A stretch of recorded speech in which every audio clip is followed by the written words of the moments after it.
what you're doing and listen. This is not a drill. What's the most resilient parasite? An idea. A single idea from the human mind can build cities.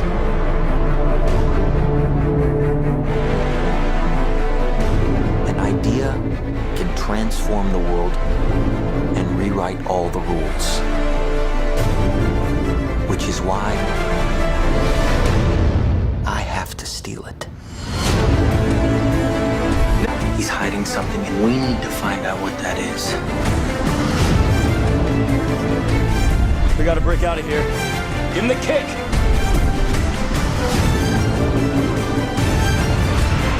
This was not a part of the plan! Wake me up! Wake me up!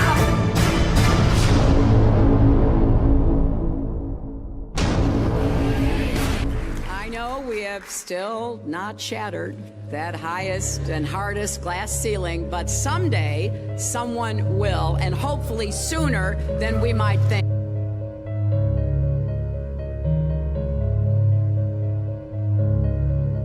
As the galaxies go whizzing by over the glass domed ceiling. Now tell me that doesn't work for you. If it's true, does it change how I live my life?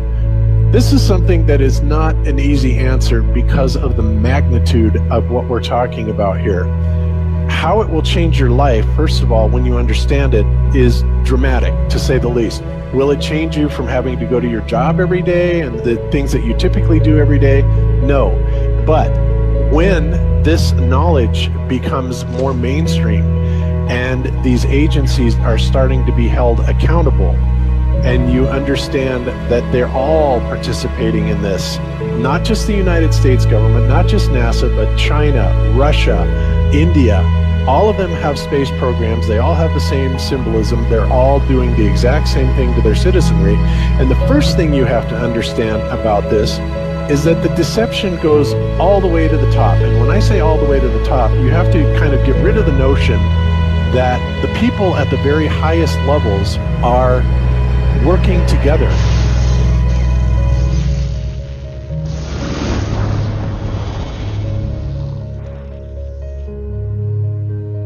Why would they do this? Why are they trying to hide the fact that we are on an infinite plane or on a flat earth rather than a ball? Well, if you isolate people into the idea that they're on a blue marble that's in the middle of a universe that is really insignificant and there's thousands or millions and billions of other worlds and possibly other civilizations, that makes most people think that we are insignificant and that we did actually come about as some sort of an accident. Now, when people believe that, their minds are much more malleable into being given the idea that there is no God, there is no creator. And because of that, that also gives the controllers this fertile soil to build other deceptions on.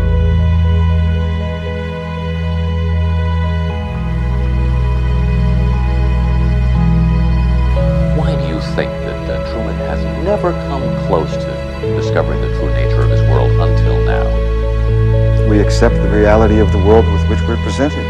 It's as simple as that. It's about total control, mental, physical, spiritual, every way, shape, form possible. You have to remember how big of a conspiracy this is. This isn't talking about just the JFK thing or isn't talking about just 9/11. It's on an umbrella kind of system to where it is the biggest deception that there is. It actually exposes every other deception, and nothing else brings down the power of the elite because it really exposes education, science, the economy, television, museums, universities. Think of all the things that have been fooled. I feel worse for the people that are out there building satellites, the people that are out there actually working for these space agencies, the people out there teaching in schools as professors, because they would all come to the conclusion eventually, once this gets out, that they've all been contributing to the lie. Why do you believe what you believe? Prove it without using NASA or any other space agency. the government or military of any country in the world. Why would I say that? NASA has been proven to be liars time and time again. I could spend a whole weekend here showing you the lies of NASA. How many of you believe your government is 100% honest and can be trustworthy? And how many of you know the military answers to their government? Okay, so if those three sources are all proven liars, why would you trust them? Fool me once, right? Shame on you. Fool me twice, shame on me. I say, continue to believe pathological liars and you're an idiot. But that's what we've all done. And so, I look at these stuff, we've all seen the textbooks, we've all seen the videos and movies and all these things, and there's so much of it. Do you know what the budget NASA has? You know how much they get? How much money they get? Have you seen the movie Gravity? Okay. That's made for about $100 million, give or take. And if you saw the movie Gravity, that was pretty impressive. I saw it on IMAX, big screen, like, wow. I mean, I felt like I was with Sandra Bullock flying around in space, freaking out myself. Okay, this is what they're able to do with $100 million. What are you able to do with tens of billions of dollars a year since the 60s? Now, in my opinion, we're being lied to not only about the shape of the Earth, we're being lied to about the very nature of reality itself. In 1954, Admiral Richard Byrd, a highly decorated naval officer, conducted an interview where he alluded to the idea that there may very well be land beyond the poles. Admiral Byrd, you've been to both the North Pole and the South Pole. Is there any unexplored land left on this Earth that might appeal to adventurous young Americans? Yes, there is. But strangely enough, there's left in the world today an area as big as the United States that's never been seen by a human being. And that's beyond the pole, on the other side of the South Pole, from Middle America. And I think it's quite astonishing that there should be an area as big as that unexplored. That's a tremendous So challenge. there's a lot of adventure left down at the bottom of the world. Admiral, do you hope to see that? We don't know. That's the big problem. We don't know where we are. Okay? That's what we're all trying to figure out here. But there is the Antarctic Treaty where, 53 or so nations have signed saying that no one's going to lay claim to Antarctica and that there are massive restrictions for travel there. You can't just get up and go to Antarctica on your own. You have to have a tour guide with you, and there are only certain entry points, and there are limits on where you can go search. Personally, I think the unconquered South Face is the only one worth scaling. It's a 20,000-foot sheer wall of ice, but that's never stopped me before.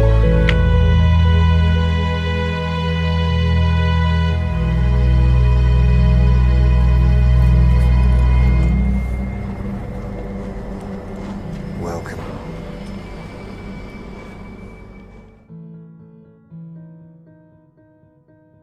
No, I just want to stand on top of the wall and piss off the edge of the world.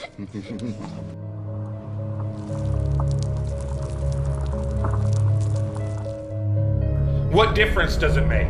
What difference does it make? Yeah, that's their favorite line. Got a lot of people, what difference does it make? You can't figure out what difference it makes?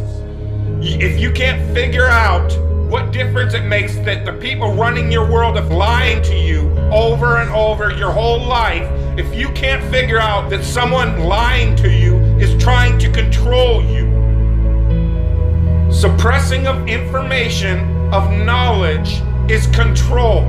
Deception of information and knowledge is a form of control. So what difference does it make? It makes a big difference, because once they start omitting information or lying about information about where you live, they're doing it to control you, period. Why am I having to explain this to critical thinkers in the truth movement? The way you control billions of people is to keep them divided and fighting each other. Flat Earth is not a psyop. Flat Earth destroys the psyop. Every psyop that's been used to control us.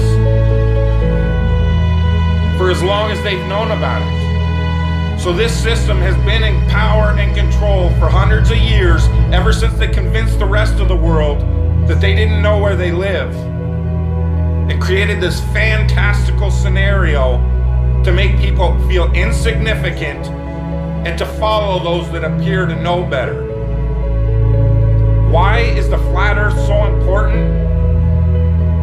Because it shows the deception.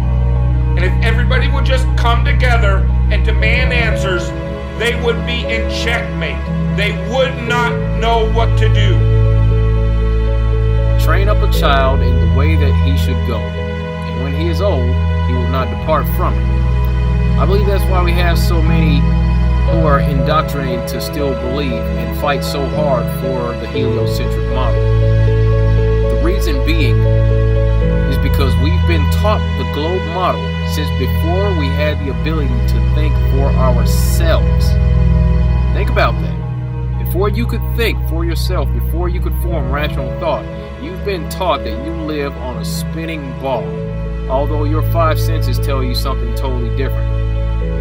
Our senses tell us that the earth is flat and stationary, that the sun and moon and the stars rotate above us just as we see, that they make their annual cycles in such a way that we can calculate days, months, and years of the passage of time, just like in Scripture. The earth in itself works like a well-designed timepiece, and we all know that any timepiece that we can think of has a designer. What if the lie is to hide the existence of that designer? What if they're lying to us about this because they're hiding God?